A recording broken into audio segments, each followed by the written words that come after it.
அனைவருக்கும் வணக்கம். மயிலாடுதுறை குருமகா சன்னிதானம் ஸ்ரீலஸ்ரீ மாசிலாமணி தேசிய ஞானசம்பந்த பிரம்மச்சாரிய சுவாமிகள் அவங்க இன்றைக்கி காலையில் ஃபேஸ்புக்கில் ஒரு பதிவு போட்டிருந்தாங்க. அந்த பதிவை பற்றி தான் இந்த வீடியோவில் நான் உங்களுக்கு சொல்ல போகிறேன். சுவாமிகள் இன்றைக்கி விசாகப்பட்டினத்தில் ஒரு விழாவில் கலந்துக்கிறதுக்காக சென்னை ஏர்போர்ட்லேருந்து விமானத்தில் விசாகப்பட்டினத்துக்கு போயிருக்காங்க. சுவாமிகள் கூட சக பயணியாக வெங்கடராஜ் அப்படின்னு ஒருத்தர் வராரு. அவர் இந்தியன் நேவியில் வேலை பார்க்குறாரு.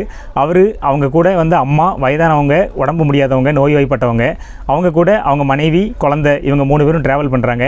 சுவாமிகளுக்கு அந்த ஃப்ளைட்டில் சீட் நம்பர் 5ல் ABCDE இந்த இருக்கைகள் ஒதுக்கப்படுது. இவருக்கு வெங்கடராஜுக்கு எமர்ஜென்சி எக்ஸிட் இருக்கும்ல, அவசர வழி, அது பக்கத்தில் உள்ள சீட்டு ஒதுக்கப்படுது.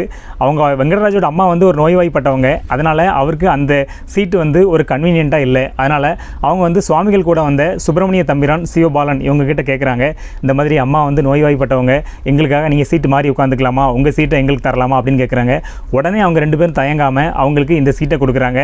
இதில் வெங்கடராஜ் உட்காந்துருக்காரு. உட்காந்துட்டு பக்கத்து சீட்டில் அவங்க அம்மாவை படுக்க வச்சுட்டு அப்படியே அவங்க அம்மாவோட காலை தன்னோட மடியில் தூக்கி வச்சு அதை அப்படியே காலை அமுக்கி விடுறாரு. சுவாமிகள் இதை புகைப்படமாக எடுத்து தன்னோட ஃபேஸ்புக்கில் பதிவிட்டுருந்தாங்க. அந்த படங்களை பார்க்கும்போது வெங்கடராஜ் அவங்க அம்மா மேலே வச்சுருந்த அன்பு ரொம்ப அழகாக தெரிஞ்சுது.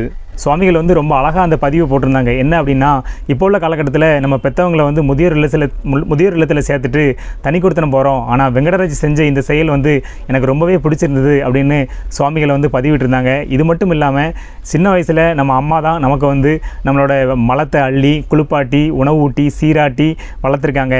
ஸோ அவங்களுக்கு கைமாறாக நாம் முதியோர், அதாவது வயதான காலத்தில் கண்டிப்பாக இந்த மாதிரிலாம் செய்யணும் அப்படின்னு சுவாமிகள் குறிப்பிட்டிருந்தாங்க. அது மட்டும் இல்லாமல் இந்த வெங்கடராஜ் என்ன பண்ண போகிறாருன்னா, அவங்க அம்மாவுக்கு கல்லீரல் ஃபெயிலியராம். அதனால் மார்ச் மாதம் அவரோட கல்லீரலை அவங்க அம்மாவுக்கு கொடுக்க போகிறாரு அப்படிங்கிற ஒரு தகவலையும் சுவாமிகள் இந்த ஃபேஸ்புக் பதிவில் குறிப்பிட்டிருந்தாங்க. சுவாமிகளோட இந்த பதிவு ஃபேஸ்புக்கில் இன்றைக்கி நிறைய பேர் ஷேர் பண்ணியிருக்காங்க. தாய் அன்புக்கு ஈடு எதுவும் உண்டா?